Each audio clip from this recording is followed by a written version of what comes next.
7 Turkish soldiers are killed in the northern Syrian district of Afrin. Turkey says the operation is crucial to defeat what it calls terrorists and establish a buffer zone. But how much of a challenge is that? And could this lead to a quagmire for Ankara? This is Inside Story.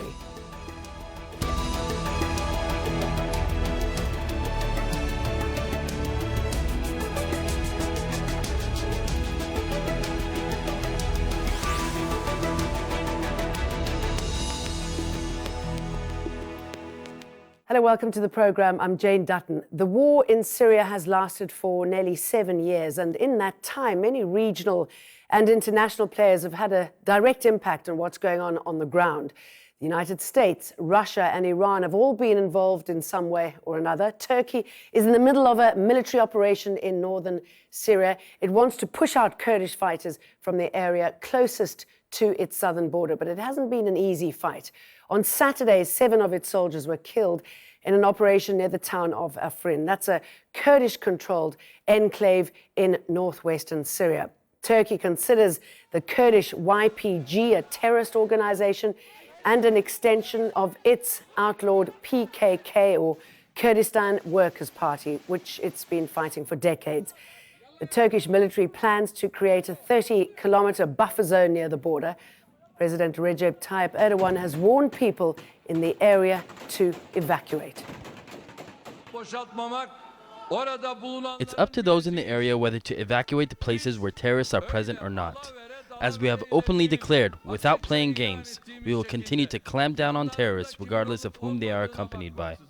Nobody should expect us to act according to the statements of those who do not even respect their own words. Al Jazeera's Jamal El-Shal sat down with the Turkish foreign minister and asked him about the operation in northern Syria. There have been YPG PKK terrorists in Afrin region, and they were sending harassment fires and the rockets to Turkey, to different parts of Turkey. And it became a serious threat to our security and also to our borders. We warned them, we warned the countries who have been engaged with them. Nevertheless, they increased the harassment fires. That's why we launched this operation. Turkey's President Erdogan announced the start of an air and ground campaign into Afrin on January the 20th to push out Kurdish YPG fighters near its border. France has called for a UN security meeting to discuss the offensive, while Iran and Syria have both condemned the operation. And the US has called on Ankara to show restraint, while it said it understands Turkey's security concerns. Meanwhile, south of Afrin in the Idlib province, opposition fighters have shot down a Russian fighter jet. Russia's defense ministry says the pilot ejected but was killed on the ground in a fight in the town of Sarakeb. Afterwards, Moscow launched dozens of airstrikes. 23 civilians died, and it says its military killed 30 fighters. There's been heavy fighting in Idlib for weeks. The UN claims about 100,000 civilians have been displaced. Let's bring in our panel. Joining us from Ankara, Bilal Sambur, a professor of social sciences at Yildirim Beyazıt University. In Moscow, Vladimir Sotnikov, a senior analyst for Asia and the Pacific at Infojet Global Solutions. And in Istanbul, Ahmed Al-Barai, a lecturer at Istanbul Eydin University. Good to see all three of you. Thank you very much for joining us on Inside Story. Bilal Sambur, obviously a horrific attack, impact for Turkey. Talk us through what you think happened and what sort of fallout it's going to have on Turkey, losing these forces.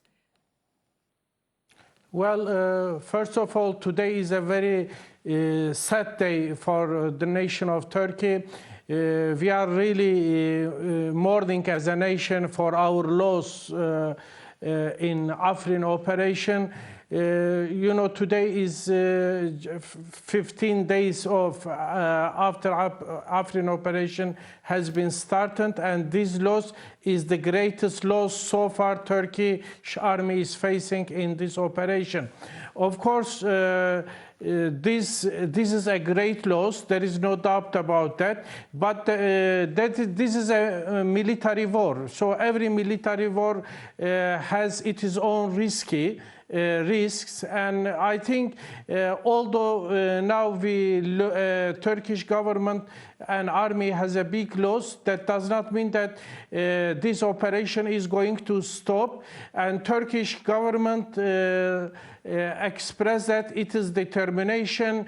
You say it's not going to stop. I mean, how long can this feasibly go on for? I think this is an open process. Turkey doesn't set a date. Turkey said that as long as this terrorist organization occupy this region, Turkey is going to continue its operation. So this is an open process, and it is an open operation. I mean, but definitely this operation is not going to be very short. It takes very long time. All indication shows that this operation is going to take very long time. Okay, Ahmed al-Barai, what do you think this means for Turkey now? Clearly, this is a setback. How big a setback is it?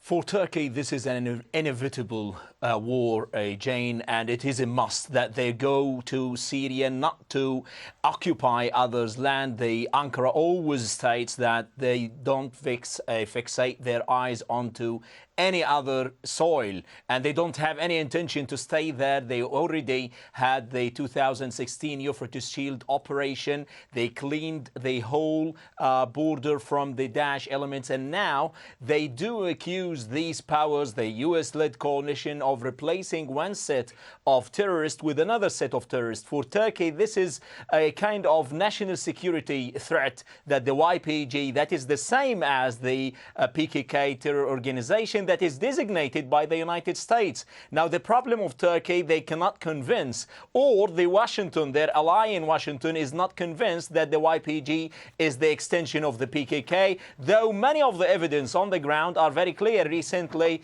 the photo of the PKK founder, Abdullah Öcalan, was hit by the fighter jets of Turkey inside Afrin, where the YPG elements, they publicly say that they are the offshoot of the PKK. So it is a must for Turkey to go ahead with this operation, whatever the cost. I mean, it could be open-ended, and you say, excuse me, jumping in, that they have no intention of staying. But, I mean, this is a question of sovereignty, isn't it? I mean, you know, how does Syria feel about this? That's a very genuine question. The question is, Turkey did tell the Syrian regime about the operation with a written notification. That was the first time that Turkey gave this notice. It seems that they agreed with the other two guarantors, the Iranians and the Russians, to go ahead with this operation. Turkey, on the political side, tried to gain more momentum for the operation with the United Nations, with NATO, and even with the United States, who do understand and recognize the self-defense measure of Turkey. Now, it is a kind of, for the Syrian regime, it is a kind of, you know, the sovereignty.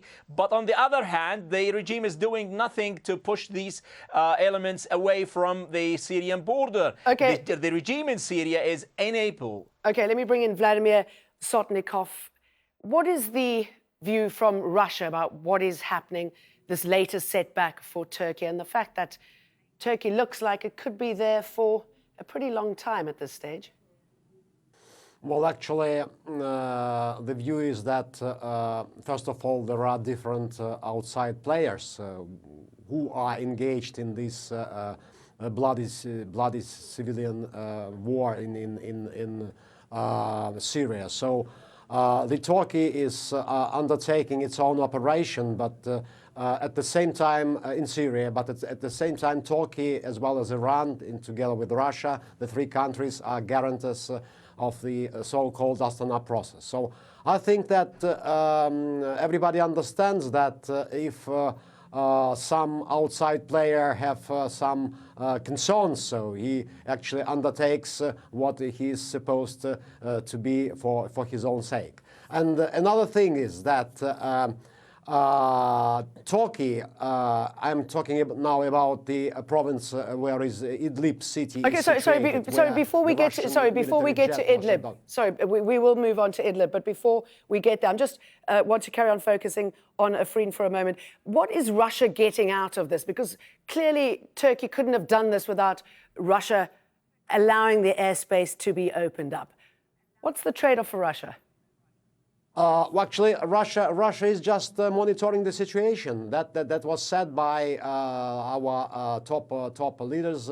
What was said by the press secretary of Russian President Vladimir Putin. We are monitoring the situation, what is going on in these areas where there is hostilities between the Kurdish detachments and Turkish military men.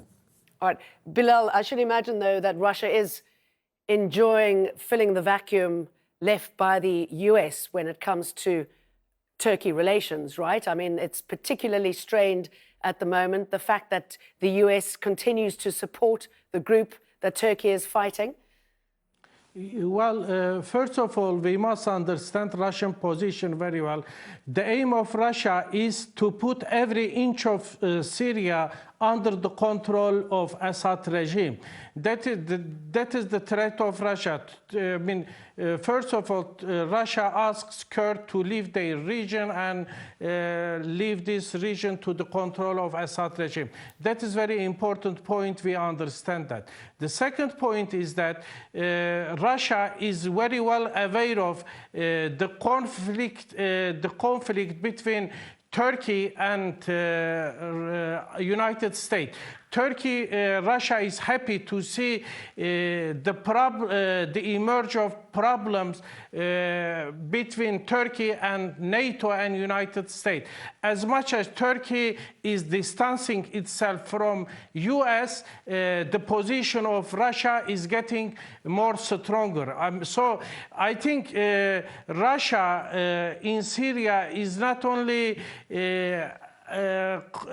allying itself with Turkey. At the same time, it creates problem between Turkey and NATO and United States. All right. Ahmed, I'm just wondering what Turkey's response is going to be. We heard the Turkish Prime Minister saying that YPG forces will pay twice as much. So I'm just wondering what it is that Turkey will do in response and how the Kurds feel, considering that they basically lost an ally in Russia, haven't they? Well, first of all, I have to say this about the day after Daesh, Jane. Everybody was speaking about after the Daesh defeat, what is going to happen. And now it is the moment of the truth. Everybody is speaking about his own political interest, whether the superpowers like the United States, they're going to reward the YPG for their efforts in the fight against Daesh. And now it's the Russians who are interested in their military base in Hmimim in the south, in Latakia and other provinces. So their major threat for the Russian is the HTS, the Hayat Tahrir al-Sham, that is in control of the Idlib province, and now it's going to escalate, it seems, because they're a major threat to the regime and to the Russians. The Iranians are on the same page with the regime as well. Now the Turks, they do believe that it's the YPG who should be defeated because the United States is going to go on with the support of them regardless of the sensitivity of the Turks, and that's the problem with Turkey and its ally in Washington. The Turks do not keep any word,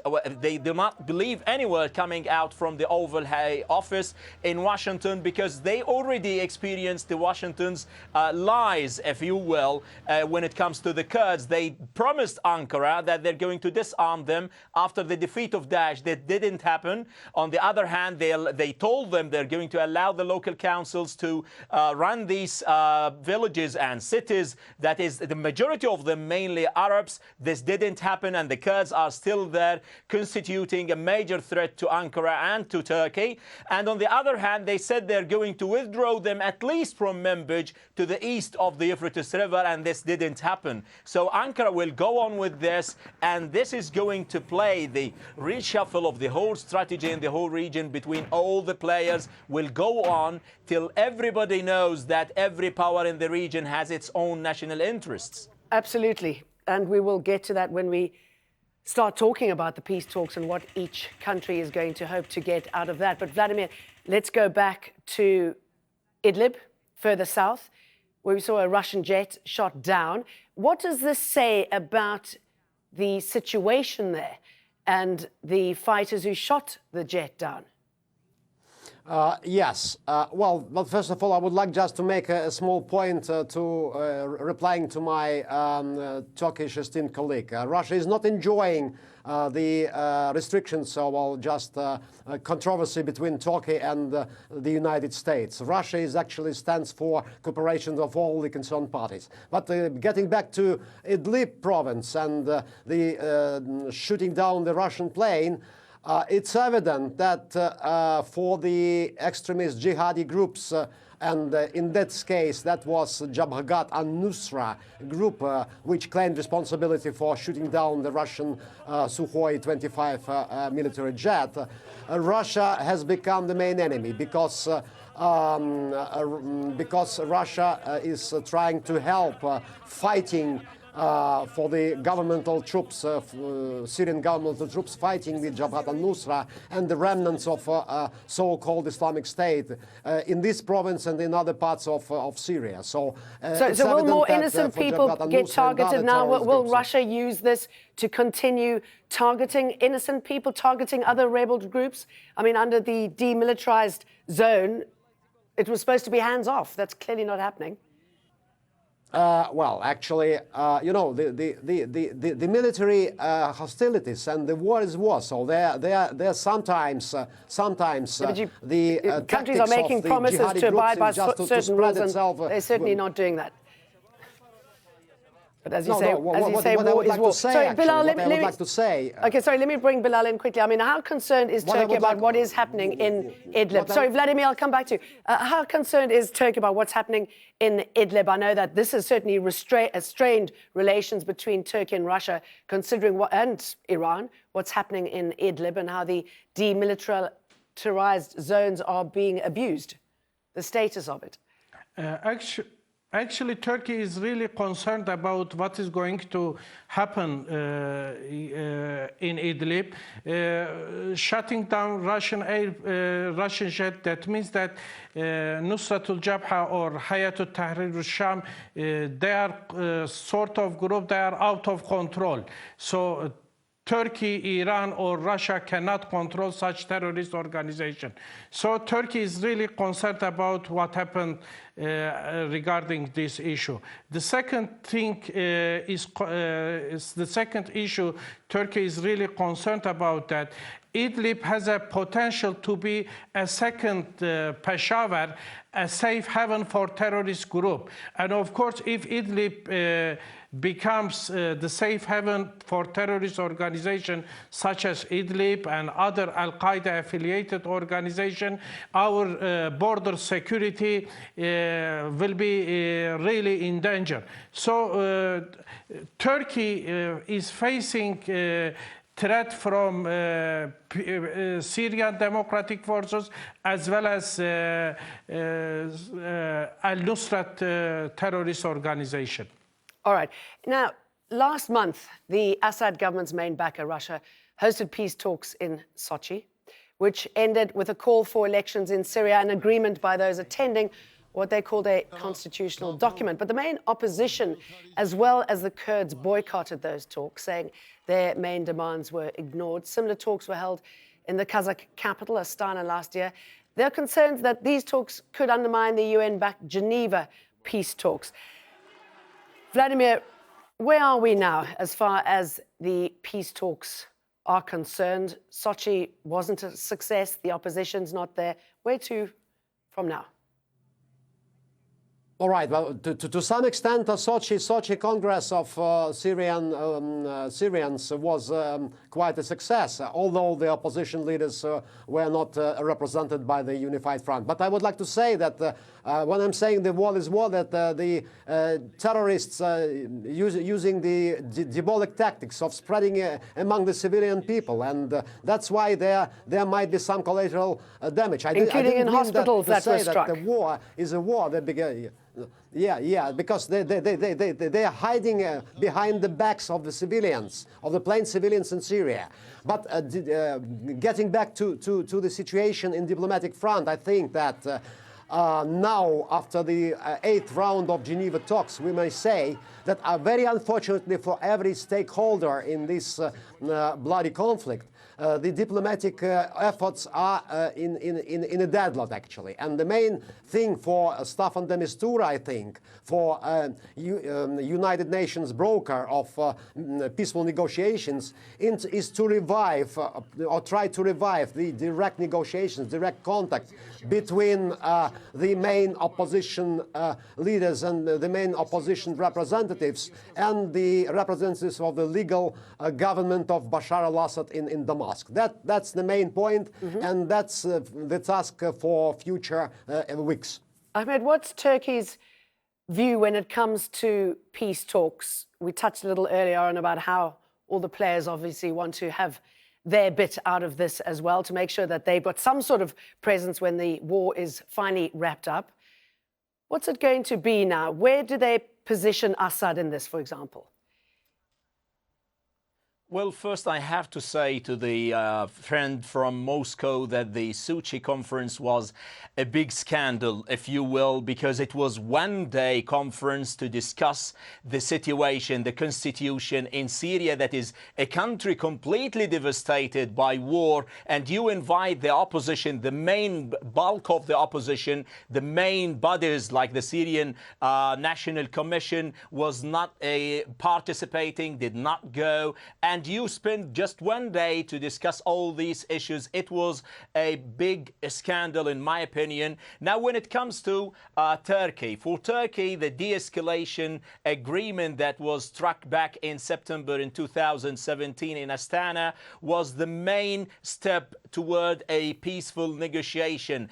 Turkey does support the efforts of Russia and Iran as the main guarantor of these agreements. But it's not really working, is it, when you look at what's happening in eastern Ghouta and Idlib at the moment? I mean, it's been violated on a large scale. Absolutely. These are all these...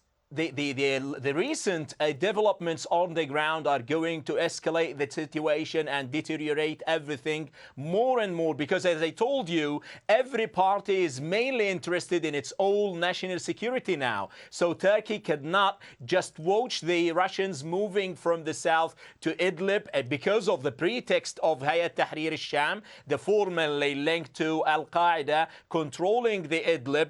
And on the other hand, this is going to have another Aleppo scenario for Turkey. These people are going to flee the warring areas, move to Turkey in order to escape the fighting. So they are starting on the ground, building these camps, because the HTS is not backing down as well. It's still fighting against the regime and the Russians.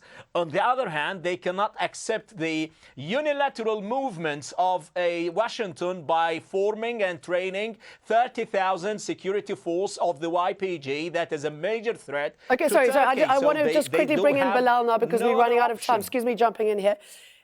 Bilal, so the opposition is not involved in the talks. They still want Assad to step down. He's not going anywhere. We've got the fighting that's continuing, the abuse of the de-escalation zones. As long as the fighting continues, a political solution is not possible, is it?